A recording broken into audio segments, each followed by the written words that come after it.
semuanya, kembali lagi bersama Diva Amira Channel. Pada hari ini saya akan menjelaskan tentang pembelajaran tentang tindak pidana di zona ekonomi eksklusif di Indonesia. Dan sebelum kita lanjut untuk membahas bahasan hari ini, kalian jangan lupa like, komen, dan share video ini. Dan jangan lupa subscribe channel ini. Selamat mendengarkan.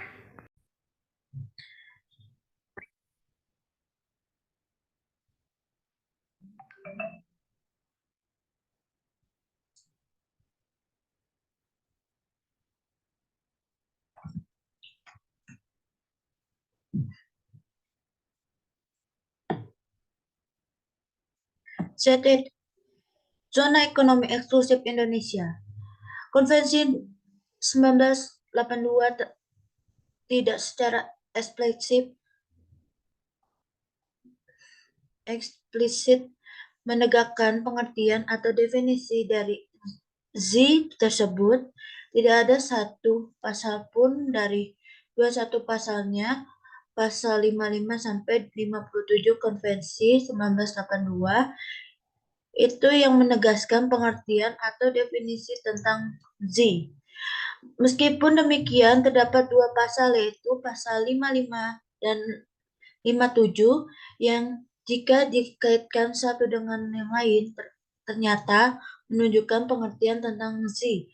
Disimpulkan pengertian dan substansi dari Z, kedua pasal itu menunjukkan arah unsur-unsur dari Z, yakni yang pertama letak geografisnya dari Z, yaitu sebagai suatu zona di luar dan bersambungan dengan laut teritorial.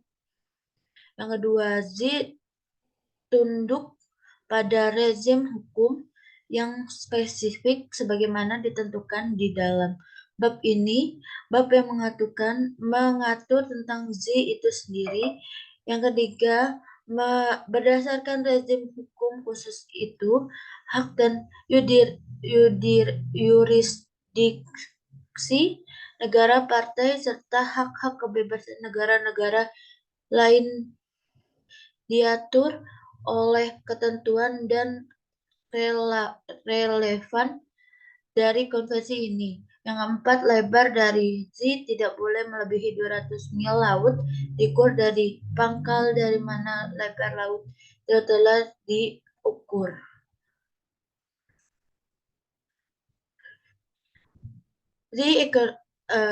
Zona ekonomi eksklusif Indonesia itu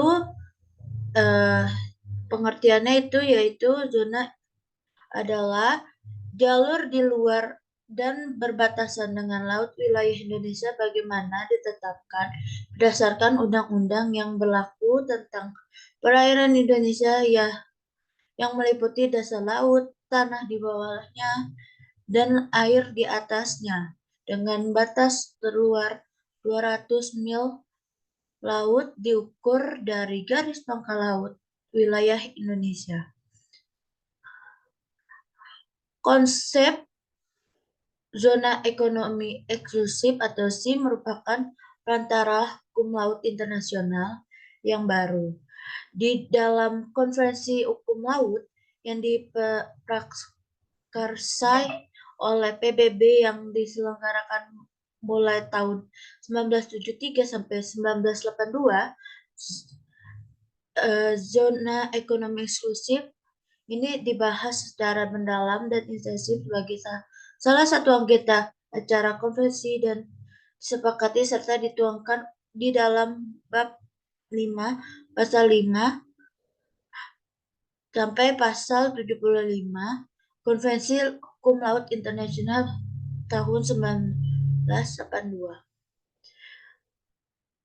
Selanjutnya, kedaulatan di Indonesia menurut UNCLOS 1982, Konvensi 3 PBB tentang hukum laut membagi laut menjadi 3 bagian. Salah satunya adalah zona ekonomi eksklusif adalah salah satu fitur yang paling revolusioner dari UNCLOS 1982 dan memberikan dampak yang signifikan pada pengelolaan dan konservasi sumber daya laut. Hak berdaulat di zona ekonomi eksklusif publik Indonesia yaitu yang pertama, eksplorasi dan eksploitasi. Yang kedua, pengolahan dan konservasi sumber daya alam hayati dan non-hayati dari dasar laut dan tanah di bawahnya serta air di atasnya. Yang ketiga, kegiatan-kegiatan lainnya untuk eksplorasi dan eksploitasi ekonomis zona tersebut seperti pembangkitan tenaga air, arus, dan angin. Yurisdiksi di zona ekonomi eksklusif Republik Indonesia berhubungan dengan yang pertama pembuatan dan penggunaan pulau-pulau buatan, instalasi-instalasi dan bangunan-bangunannya. Yang kedua, penelitian ilmiah mengenai kelautan. Yang ketiga, pelindungan dan pelestarian lingkungan lautan. Selanjutnya, kegiatan di zona ekonomi eksklusif Indonesia dapat diuraikan sebagai berikut. Yang pertama,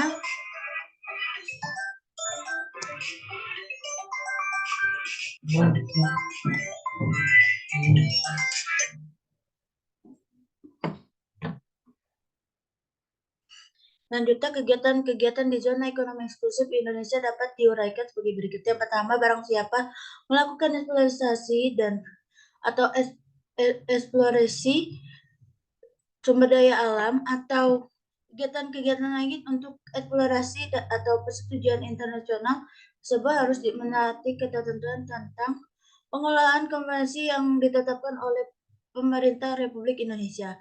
Yang kedua, eksplorasi dan eksploitasi tentang sumber daya alam hayati di daerah tertentu di zona ekonomi eksklusif oleh orang atau badan hukum atau pemerintah negara asing dapat diizinkan jika jumlah yang diperolehkan oleh pemerintah Republik Indonesia untuk jenis tersebut melebihi kemampuan Indonesia untuk memanfaatannya. Selanjutnya, wewenang penegakan hukum.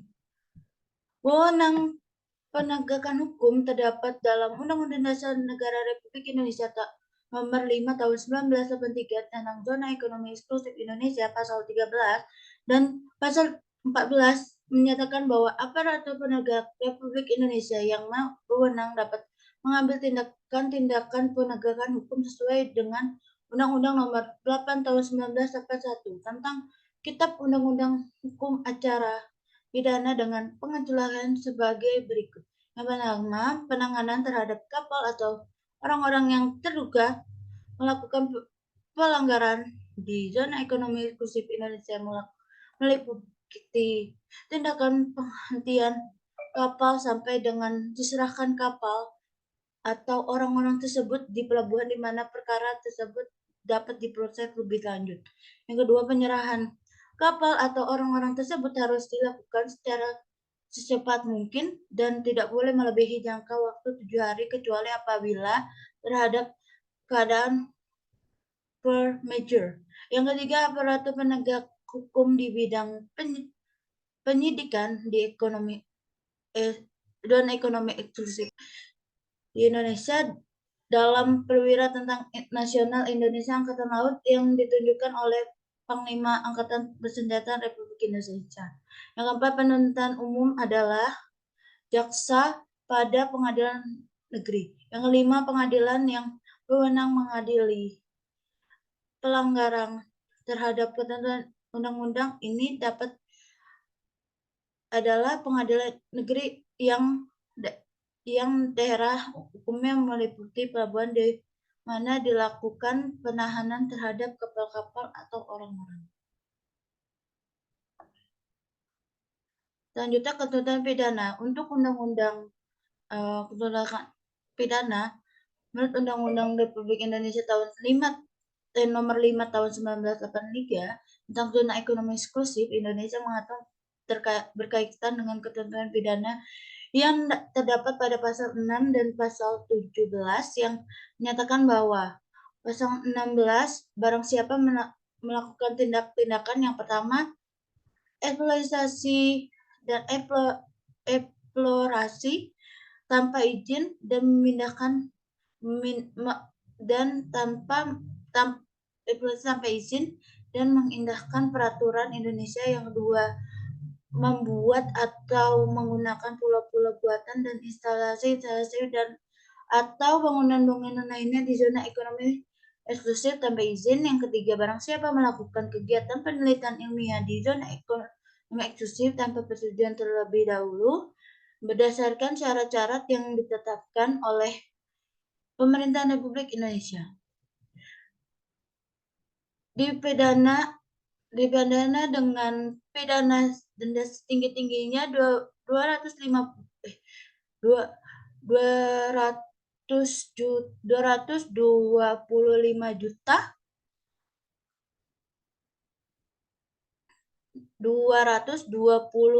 juta rupiah. Pasal 13 menyatakan bahwa barang siapa merusak dan memusnahkan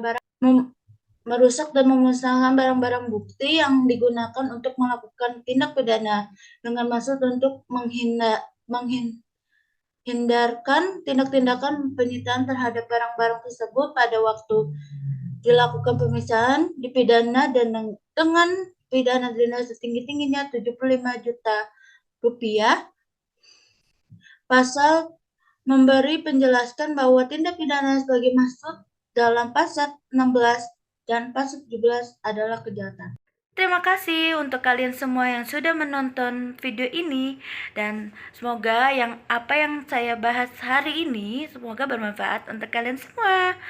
Dan kalian jangan lupa like, komen, dan share video ini, dan jangan lupa subscribe. Terima kasih. Bye bye.